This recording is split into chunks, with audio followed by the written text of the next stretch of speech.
आदिवासी युवाओं की इस प्रतिभा को देखते हुए जनजातीय क्षेत्रों में खेल सुविधाओं का विस्तार किया जा रहा है।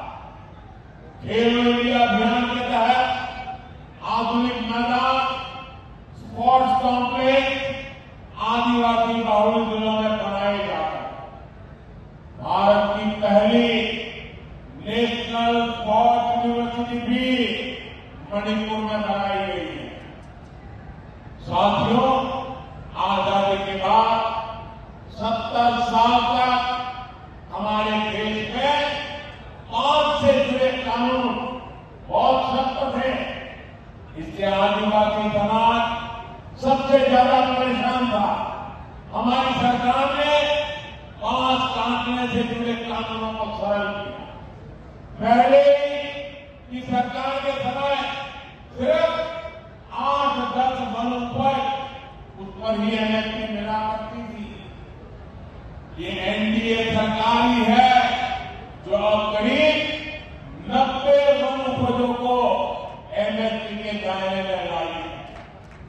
आज देश भर में 4000 से अधिक वन धर्म केंद्र काम कर रहे हैं। इनसे 12 लाख आदिवासी भाई बहन जुड़े हैं। उनको कमाई का बेहतर साधन मिला है। साथियों, जब से लखपति दीदी अभियान शुरू हुआ है तब से करीब 20 लाख आदिवासी समाज की बहनें लखपति दीदी बन चुकी है। और लखपति दीदी का मतलब ये नहीं है कि एक बार हर वर्ष 1 लाख रुपये की ज्यादा कमाई वो मेरी लखपति दीदी है।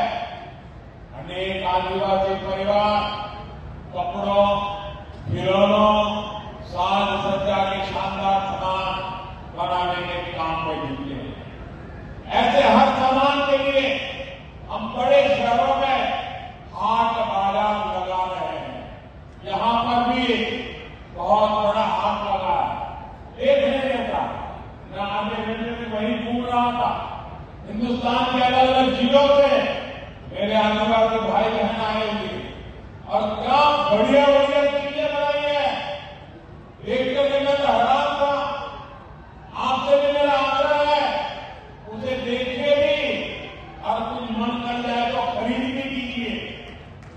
इंटरनेट पर भी इसके लिए एक वैश्विक बाजार बना रहे हैं।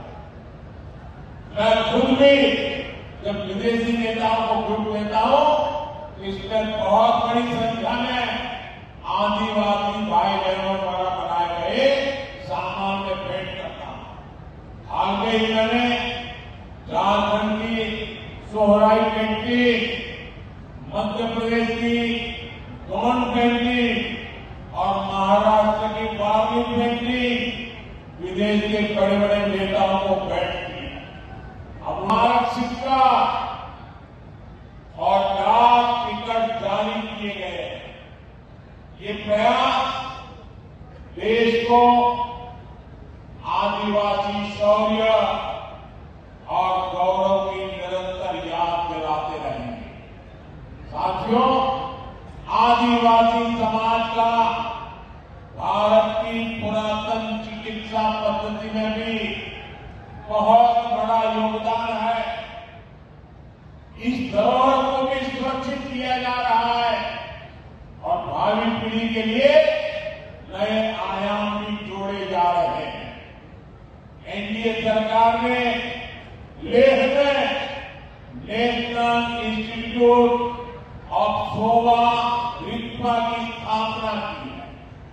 अरुणाचल प्रदेश में north eastern institute of Ayurveda and folk medicine research को अपग्रेड किया गया है।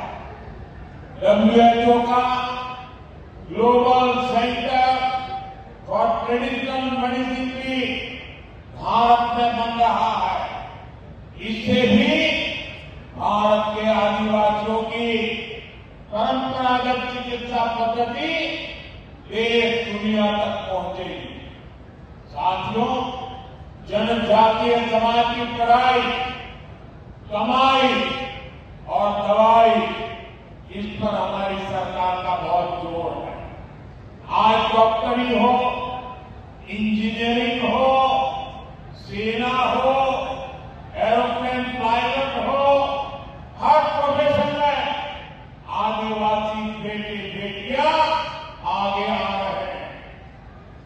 ये सभी इसलिए हो रहा है क्योंकि बीते दशक में स्कूल से लेकर उच्च शिक्षा तक आदिवासी क्षेत्रों में बेहतर संभावनाएं बनी।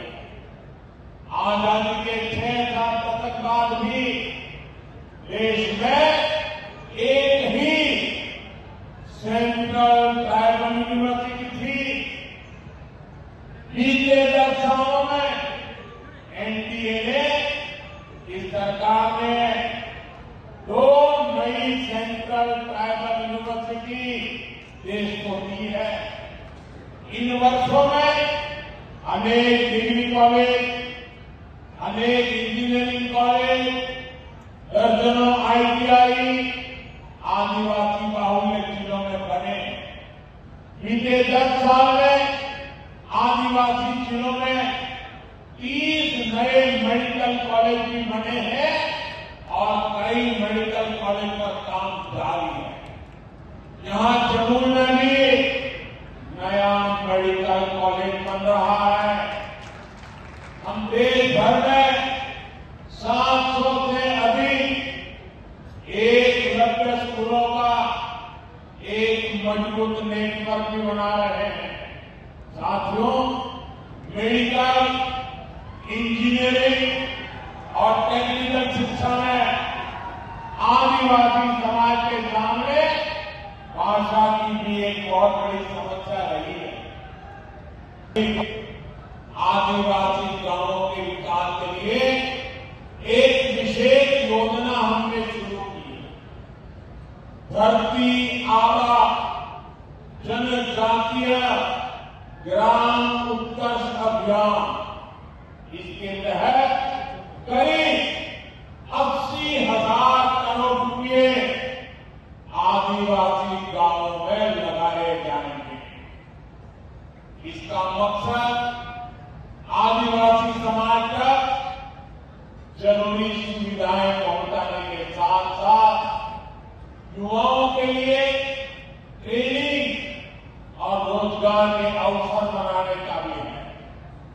इस योजना के तहत जगह जगह ट्राइबल मार्केटिंग सेंटर बनेंगे। लोगों को होम स्टे बनाने के लिए मदद दी जाएगी, प्रशिक्षण दिया जाएगा। इससे आदिवासी क्षेत्रों में पर्यटन को बल मिलेगा और आज जो इको टूरिज्म की एक परिकल्पना बनी है, वो हमारे जंगलों में आदिवासी परिवारों के बीच में संभव होगा और तब पलायन बंद हो जाएगा, पर्यटन बढ़ता जाएगा। साथियों, हमारी सरकार ने आदिवासी विरासत को सहेजने के लिए भी अनेक कदम उठाए। आदिवासी कला संस्कृति के लिए समर्पित अनेक लोगों को पद्म पुरस्कार से सम्मानित किया गया। हमने रांची में भगवान बिरसा मुंडा के नाम पर विशाल